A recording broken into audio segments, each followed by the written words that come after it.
While Donald Trump was joking about making Canada the 51st state and threatening comprehensive tariffs, something unprecedented started happening in Florida's real estate market. Canadians who have owned property in the Sunshine State for decades began selling their homes en masse.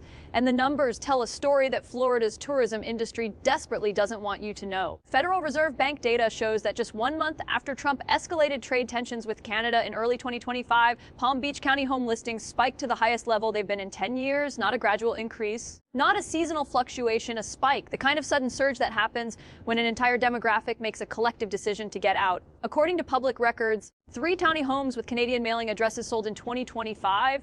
Boone Beach, West Palm Beach, and Boca Raton led the exodus. These aren't distressed sales or foreclosures. These are Canadians who built lives in Florida, who spent winters there for 20, 30 years, who are now walking away because they no longer feel welcome in a country whose president openly mocks their sovereignty. And this is just Palm Beach County. The trend extends across the entire Florida coast, from Miami to Fort Lauderdale to the Gulf. Real estate agents who have worked Florida's luxury markets for decades say they've never seen anything like this. One broker told local media she had 0 Canadian buyers this year. 0. After 12 years of consistent Canadian clientele, the market just disappeared overnight. Here's what makes this economic crisis particularly devastating for Florida. Canadians aren't just tourists who visit for a weekend leave. They are Florida's largest international real estate buyers, accounting for 17% of all foreign home purchases and spending well over $1 billion annually. They buy property. They pay property taxes. They invest in local businesses. They anchor entire communities economically. The Atlantic Hotel and Spa in Fort Lauderdale calls itself a Canadian hotel because of how dependent their business model has been on Canadian visitors and property owners.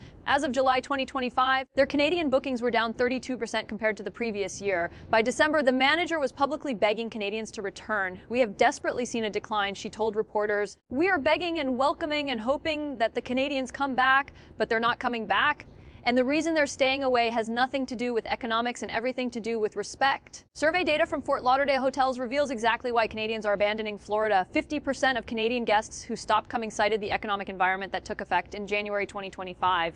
But when you dig deeper into what they're actually saying, it's not about money, it's about dignity. They're saying since the changes around January that in the economic environment, they don't feel welcome here in Florida or the United States, one hotel manager explained. Think about what that means. These are people who have spent decades building relationships in Florida communities, who know their favorite restaurants by name, who have friends, routines, and emotional connections to specific neighborhoods. And they're walking away from all of it because the President of the United States treats their country like a joke. The timeline of the collapse is brutally clear. In early 2025, Canadian tourism to Florida was actually up compared to the previous year. Bookings were strong. The season looked promising. Then in February, Trump escalated tariffs, intensified his annexation rhetoric. By April, 2 months after trade tensions exploded, the number of Canadians visiting South Florida's beaches started plummeting. By May, Canadian visitors had dropped 13%. By July, some hotels were reporting declines as high as 32%. Visit Lauderdale. The city's tourism bureau typically tracks 1 million Canadian visitors annually. That's not a small market segment. That's a foundational pillar of the entire regional economy. Hotels, restaurants, rental car companies, tour operators, retail businesses all built their business models around predictable Canadian demand, and that demand just evaporated in a matter of months. But the real estate exodus tells an even more disturbing story about the long-term damage being done. When Canadians sell vacation properties, they're not just canceling a trip, they're severing permanent economic ties.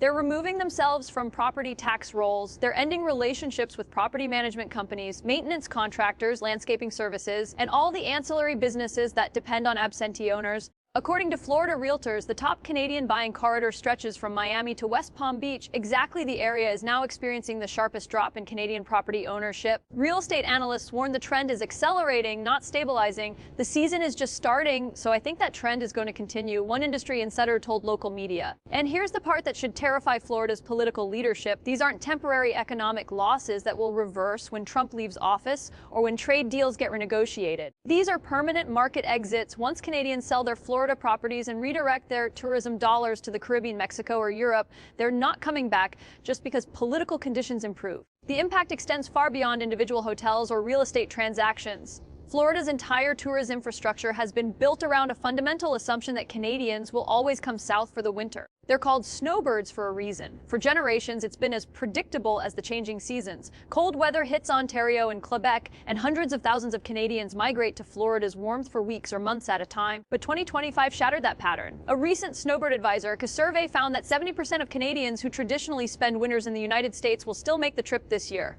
On the surface, that might sound reassuring. But it represents a catastrophic shift from 82% the previous year. That 12-point drop translates to tens of thousands of fewer Canadian households spending extended periods in Florida, and 23% of traditional snowbirds, almost double last year's number, said they're finding alternative destinations outside the United States entirely. Think about what happens when that pattern breaks permanently. These aren't tourists booking 3-day weekend trips. Snowbirds rent condos for 3 to 6 months. They lease cars for the entire season. They become regulars at local restaurants, gyms, golf courses, and retail shops. They get haircuts, see doctors, join clubs, and integrate into community life. The economic multiplier effect of their presence extends through every layer of Florida's service economy.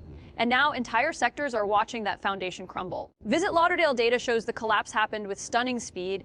April 2025 marked the inflection point, exactly when Trump's tariff threats and annexation rhetoric reached peak intensity. Canadian visitors didn't gradually decline. They fell off a cliff. 1 month tourism was stable. The next month it was in free fall. Milton Sigara, president and CEO of Discover the Palm Beaches, confirmed that Palm Beach County experienced an identical pattern. What makes the data particularly alarming is the consistency across different Florida regions. This isn't isolated to one city or one county. It's a coordinated withdrawal happening simultaneously from Miami to Fort Lauderdale to Palm Beach to Fort Myers. Canadians across every demographic and income level are making the same decision. The human cost shows up in the testimonies of business owners now facing existential threats. Richard Clivet, who operates Richard's Motel in Hollywood, Florida, described 2025 as a disaster unlike anything he's experienced in decades. People are canceling reservations left and right. He told reporters they're not booking. We should be super busy right now, and we're just basically seeking American business. That last phrase, seeking American business, reveals a desperation. Florida tourism operators who built entire business models around reliable Canadian demand are now scrambling to replace that revenue with domestic travelers who don't stay as long, don't spend as much, and don't return as consistently.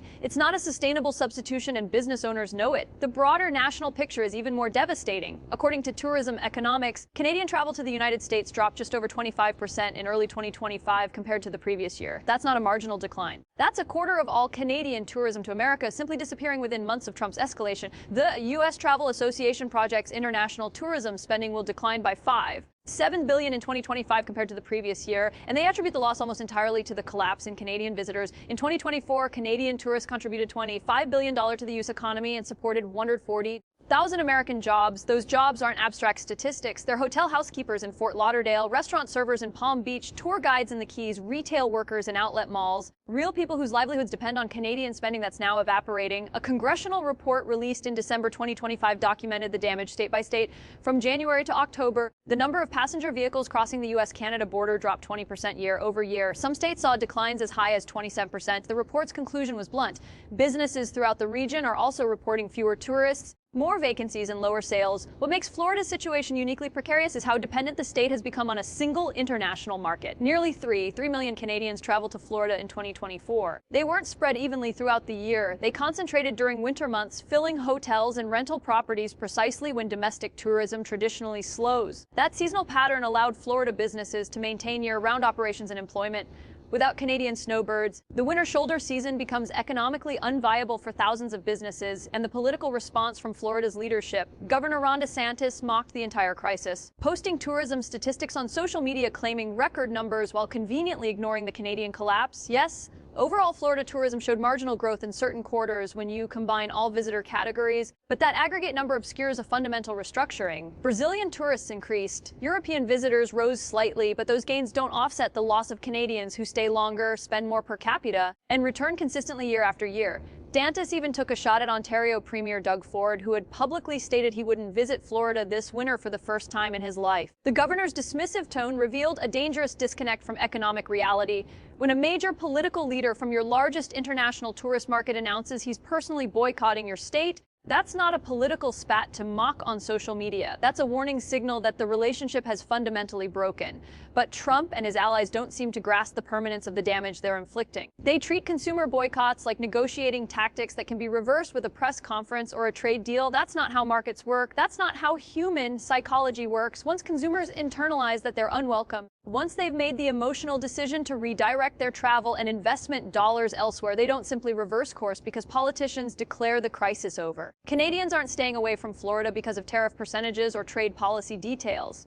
They're staying away because the President of the United States publicly suggested their country should surrender its sovereignty and become an American state. They're staying away because that same president imposed economic sanctions on their economy while treating the relationship like a hostile negotiation rather than a partnership between allies.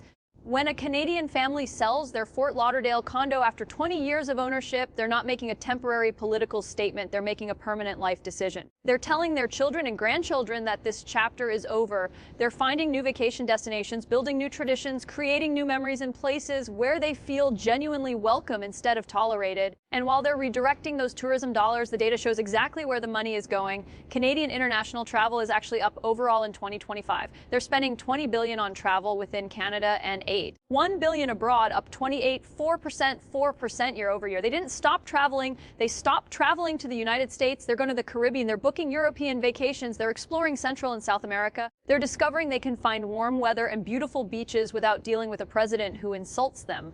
The tragedy of this entire crisis is how completely avoidable it was. Florida didn't have to lose billions in tourism revenue and thousands of jobs. Real estate markets didn't have to crater. Canadian property owners didn't have to sell homes they loved. None of this was inevitable. It happened because political theater was prioritized over economic reality, because Trump thought he could bully America's closest ally without consequences, because he fundamentally misunderstood that consumer behavior cannot be controlled through threats or ultimatums.